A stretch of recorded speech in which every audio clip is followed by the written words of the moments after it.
Started.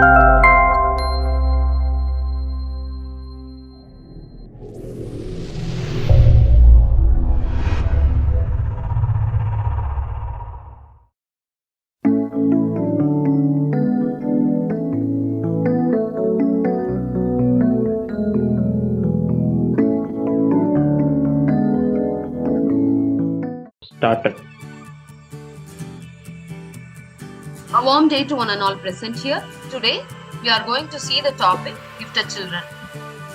What do we know about gifted children? We know very little about gifted children. Gifted children are those children who have IQ more than 140 points. Okay, how do we find a child's IQ? We have several tests and several options to identify gifted children. Now let us see who are gifted children.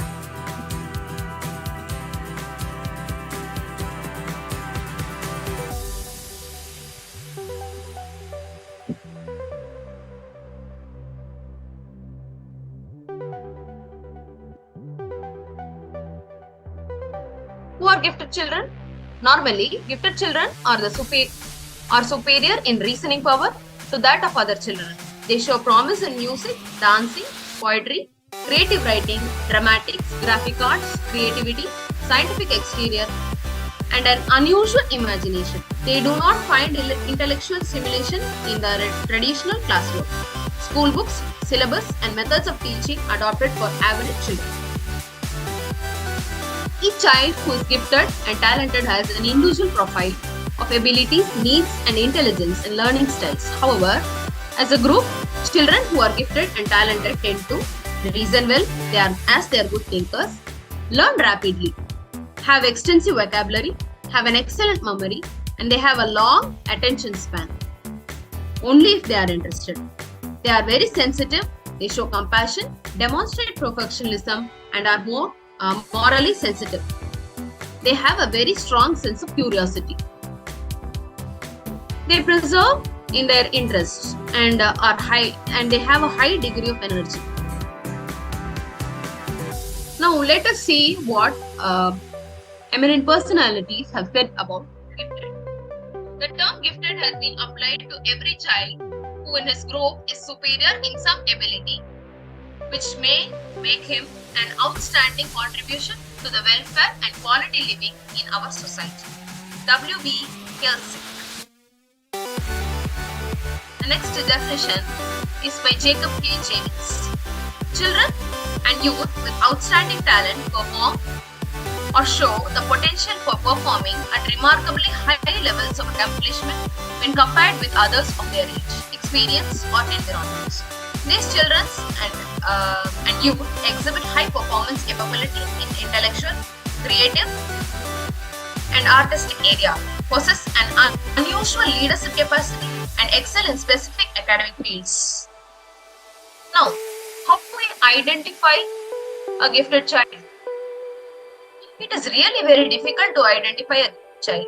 The child may hide his own abilities in class and try to act normal as it attracts less attention towards himself. Here we have a short video on how a child can be identified as a gifted.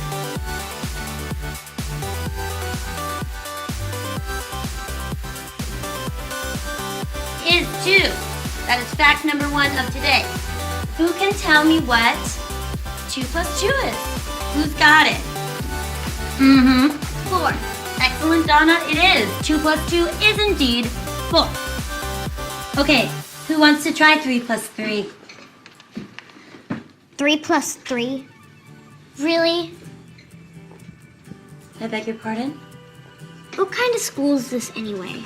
It's the kind of school where students don't speak without permission. Alright, but everyone knows it's 6. Nobody in this classroom speaks unless they are called upon. Okay, is everybody clear on that? Yes, ma'am. Good. Barry, can you stand up, please? Stand on up. Stand up, babe. These questions are for you because you're so advanced. What is 9 plus 8? 17. Yeah, yes, it is. That's good. What is 15 plus 17? 32. Yeah, that is right. All right then. Well, what is 57 plus 135? 192. Yeah.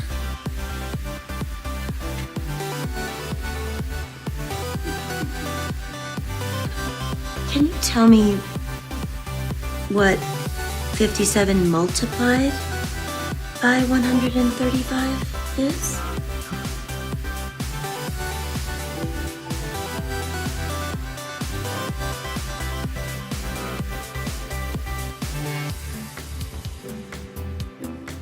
Okay. Who can tell me what? 7,695.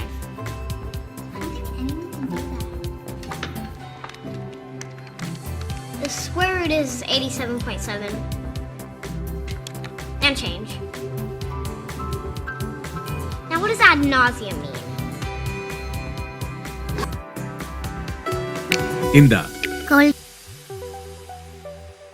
As you can see, the video showed us a child who is exceptionally talented in mathematics.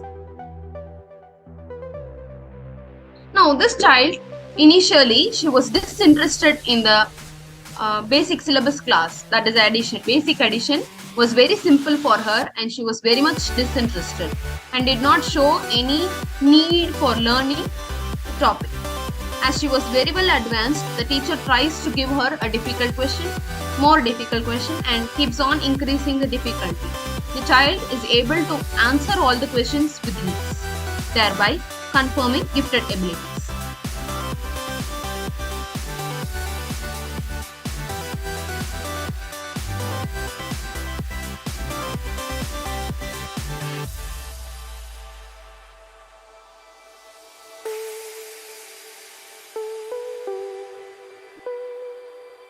Now, what makes a child gifted and talented? May not always be good grades in school, but a different way at looking at the world and learning. Now, any gifted child can be identified by the 3 P's. The first P is potential.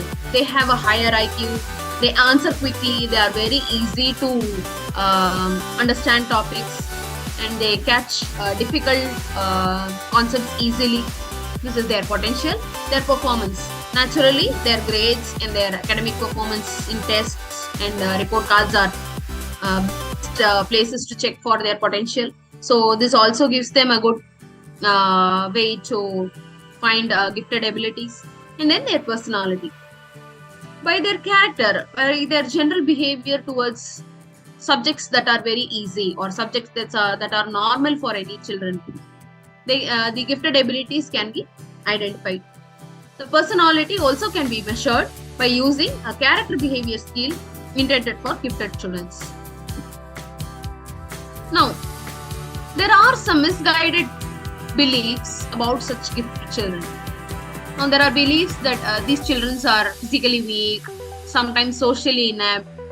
They have very narrow interest. For example, if a child is interested in mathematics, and she is gifted in it, she is only interested in mathematics and can only do that, but does not excel in other subjects. It's not like that, and they are prone to emotional difficulties, or they have an early decline. No, it is not like that. Gifted children can be very normal children on the plain side. Children with special gifts or talent are usually bored with their school and antagonistic towards those who are responsible for their education. No, it is not normally like this. Children with special gifts need not be bored with their subjects. They may be interested in certain select subjects and they can show regular classroom behavior, but they have an inert gifted techniques or gifted abilities that they keep hidden from the class or hidden from the teacher. The students who have a true gift or talent for something will excel without special education. No, this is actually wrong. Now, any child has a basic mind. without proper guidance, even a gifted child can be called below average or can show below average abilities. No, only when the skill is encouraged, motivated, and developed, it can become a gift, or else it becomes a curse in disguise as a gift. They need only the incentives and instructions that are appropriate for all students. No, gifted children are very, very, very different to normal children. They need special attention, they need extra care as they become easily bored with the normal subjects and normal topics. Now, what do the public think about gifted children, or how do we see them? Many gifted in movies are shown as mad people, and some TV shows show them as crazy and very shy behavior. No, this is not normally true. And many movies like Gifted, Nanban, Haridas, they show exceptionally talented people with good skills, with good people skills and good techniques in handling their abilities and performing well and living a happy life. Now, various terms describe children, adolescents, and even adults who are gifted and talented. They are referred to as nerds, geeks, and even metalheads sometimes. But though these may seem derogatory, sometimes these are actually credits given to these people. Now, why do not we know about how to guide or how to teach or how to handle these students? Because teachers lack the knowledge most of the time. We do not know, as teachers, we do not know much about who gifted are and how to find them out and how to bring out their talents. The problems with classroom management when trying to differentiate instructions. Now, in a class of 40 students, it is very difficult to give different instruction to just one gifted student. So it becomes 10 plus 1, 11. The misguided attitudes and beliefs about learning. Now, any child who stands out becomes suppressed by most teachers, just as it happened in the video. Inability to modify curriculum appropriately for high ability students. Now, in most schools, we have a curriculum, and that curriculum is strictly adhered to, and any adjustment or any modification to this curriculum needs detailed preparation and even approval from the higher authorities, and which is very tedious and difficult for the teacher. The reality, the differentiation is needed for an array of students with diverse learning needs. Now, when we come to modifying the curriculum appropriately for children, each child is different. So we cannot prepare one curriculum for each student. So integrating these students together and giving them a type of curriculum is very, very, very difficult. And the diverse learning needs can never be completely met. Obtaining and using appropriate instructional resources. Now, we know that the child is gifted. We know that we need to give something more to that child, or we need something different to that child. But we do not get the proper resources, or we do not get proper instructional material, maybe textbooks, maybe other reading material to give it to the child. It is very difficult to get such materials. Lack of time to do adequate planning. Yes, this is a very, very important factor. Each teacher has to prepare for 3 or 4 classes, and during this time, preparing separately for one special student is very, very difficult, and we do not have enough time to do that. So lack of time, and teachers who are not taught how to provide the type of instruction. So, gifted child, they do not need you to spell each word, but they need you to give a wholesome instruction. They need you to make them work for their things. But this type of pedagogy is not held by many teachers. This type of pedagogy techniques are not very easy for all the teachers. So no support from the administration. Now, in case we do such a thing, or in case we treat the child differently, we give her extra work, do we get any support from the management or administration? No, that is never the case.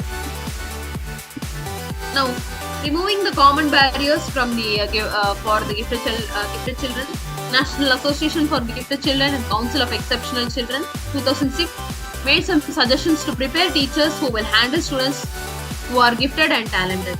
The ability to differentiate curriculum and instructions to meet the needs and interests of these students, including selection of appropriate methods and materials. Ability to create an environment in which gifted and talented students can feel challenged, encouraged, and safe. Knowledge and skills to promote thinking skills and develop creative problem solving abilities of students and facilitate independent research. The next we have differentiated programming, instruction and matches the needs of students that typically does not differ from regular education curriculum. This is actually called a pull-out program. That is, each child is basically in the regular class, but a section or a period of time is the kid is separated from the regular class and given different tasks or different research work or in-depth work so that it meets their needs. So they do not miss the regular curriculum, but they also have something else to do that enhances their gifted abilities. Continuum of placement options. This having child spend time in mentoring, internships, special tutorials, independent study, and resource room. That is, if the child is specially talented in mathematics or if the child is specially talented in computer science, these kids can be sent to special centers where they are given internships in special tutorials so that they can gain more knowledge in their field of interest instead of the general classroom. That is, this is done where the child is not going to a regular class but in full on that gifted education mode. Programming approaches of general education setting, that is working in pull-out program or AP courses which implement acceleration, enrichment and special grouping.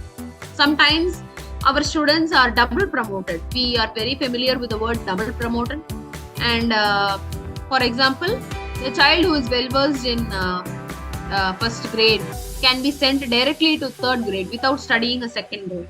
Or sometimes the child can clear the first grade in 6 months, then cross on to the second grade in the next 6 months.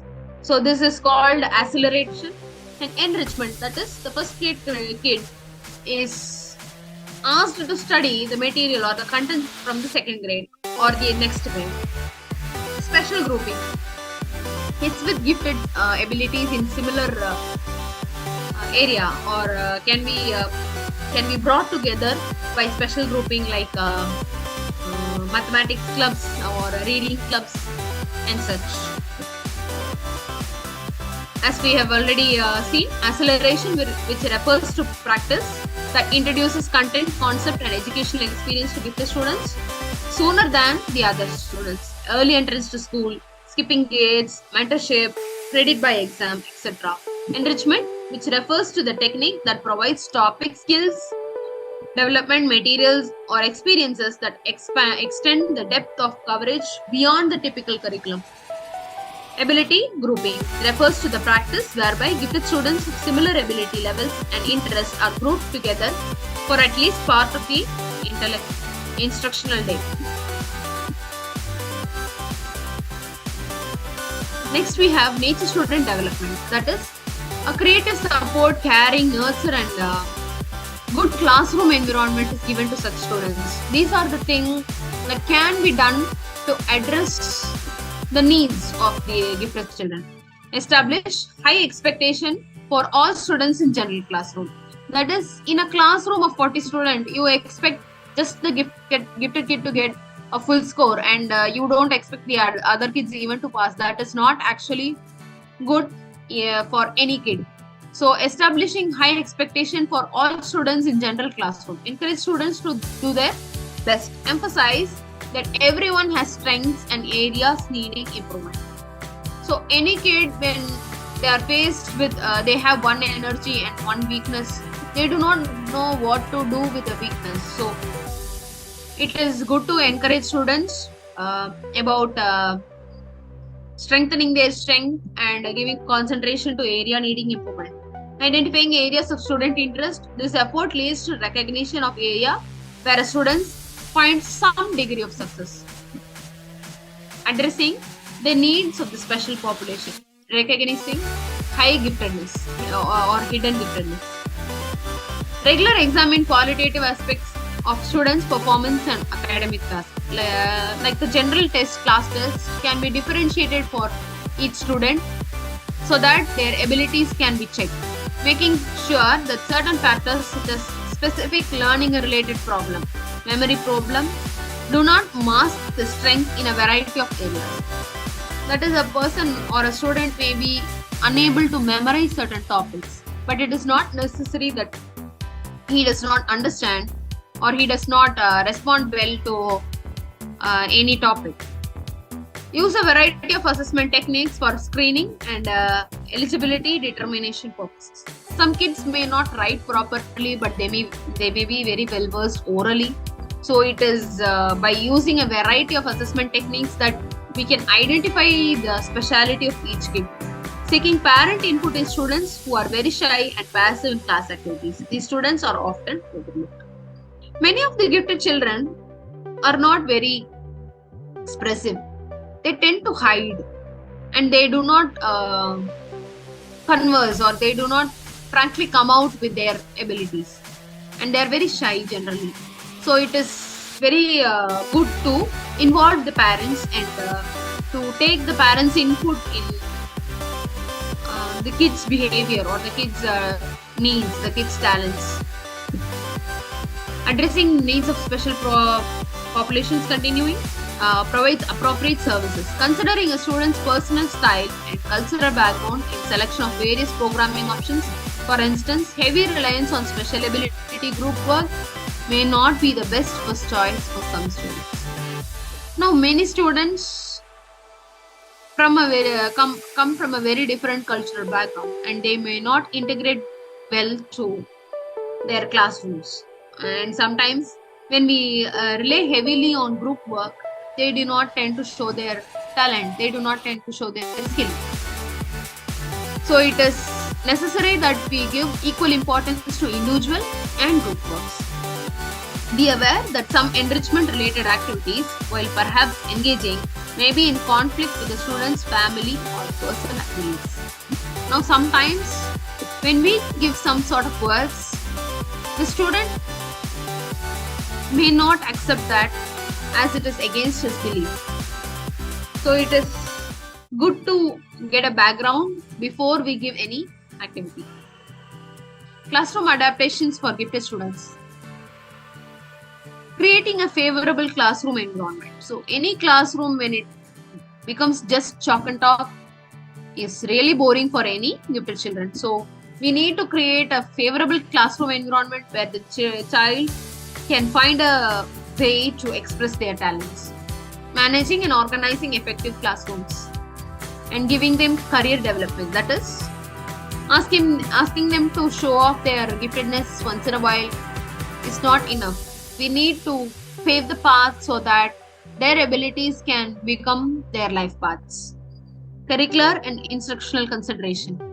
Okay, just because they have a gifted ability doesn't mean they have to be separated from their regular curriculum. So we have to consider that they are part of a class, and they also have to come up with their own techniques to compete with other kids and do better with their gifted ability in curricular and instructionals. Thank you.